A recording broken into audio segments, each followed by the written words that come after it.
Hello friends, welcome to Lead by Learning by Palak Puri. In continuation to the previous session in which I have discussed about JDK, JRE and JVM, in this session I'll discuss about architecture of JVM. Before moving to architecture of JVM, first we should know what are object files and class files. So basically, if we talk about C or C++, the output we get after compiling the C or C++ program, the output is the object file. This object file is a machine specific, or we can say it is a machine dependent file, and it consists of various symbols. The linker combines multiple object files that come from the multiple programs to form a executable file. So this executable file is the final file that is read by the computer. On the other hand, if we talk about class file, so class file is a machine and architecture independent file, meaning which means that if I create a program on a Mac operating system, that same program can be run on the Windows operating system as well. So by this we can achieve portability and platform independency of the Java programs. Next, C++ is compiled directly to a machine code, which is then executed directly by the central processing unit. So C++ source code is compiled into the machine code itself by the compiler, and that machine code is executed by the central operating system.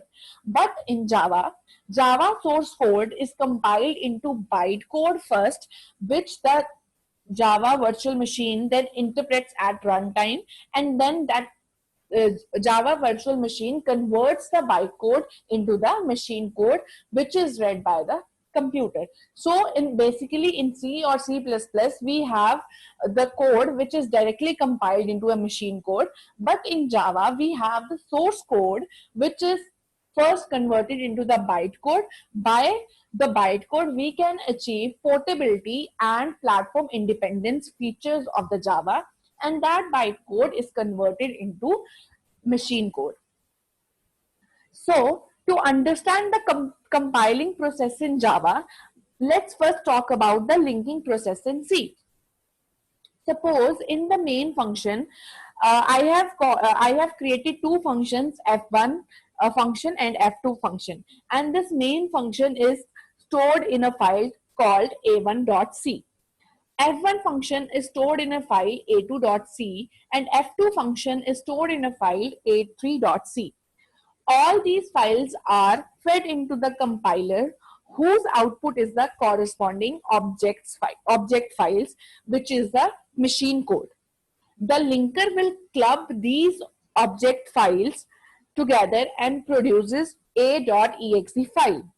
During program run, a loader program will load an exe file into a RAM for execution. So this is the final file that computer understands, or it is the final file that has been executed by the CPU.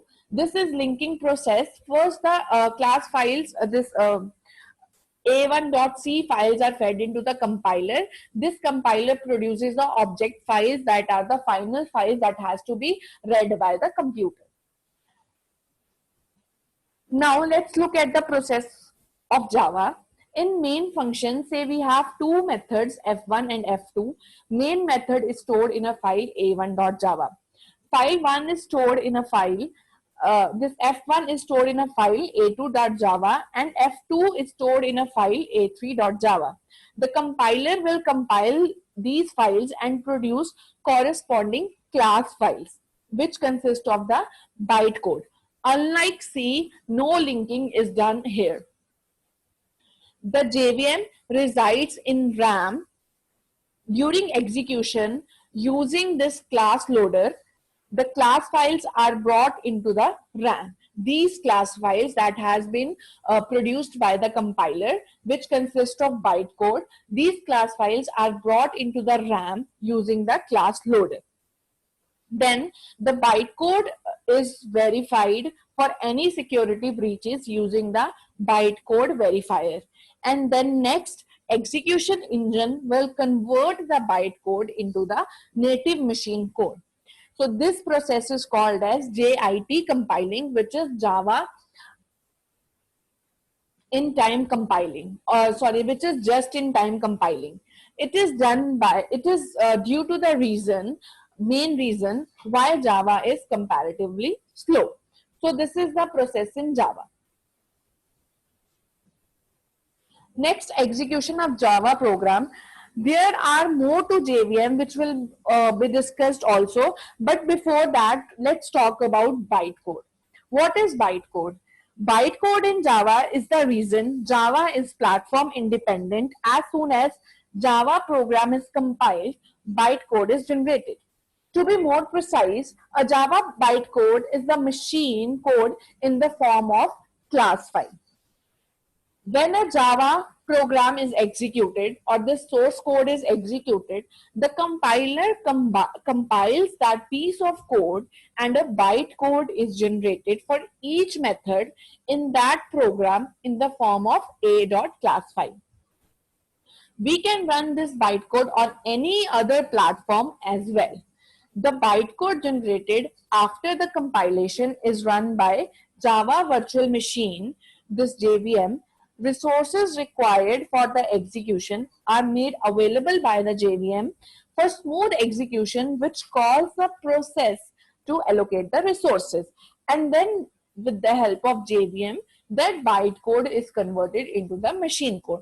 So this is the execution of a Java program which starts from the source code and end up to the machine code, and in between we have the bytecode, unlike we have in C or C++. Now, what is the difference between bytecode, this machine code and bytecode? The main difference between the machine code and bytecode is that machine code is a set of instructions in machine language or binary language which can be directly executed by the CPU. So, as we know, C or C++ produces the machine code, and that code will be directly executed by the CPU. On the other hand, bytecode is a non-runnable code generated by compiling a source code that relies on an interpreter to get executed. So, interpreter interprets the bytecode and converts bytecode into machine readable code. So, machine code we use for C or C++, the C or C++ program is directly compiled into machine code, but in Java, there are three processes.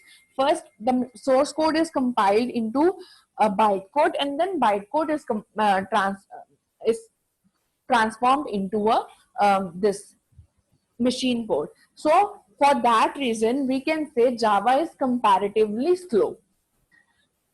That's all in this session. In the next session, I'll be discussing the full-fledged architecture of JVM. For this session, if you have any question, you can comment in the comment box. I'll definitely answer to all the queries of yours. I'll be available with the next video very soon. Thank you.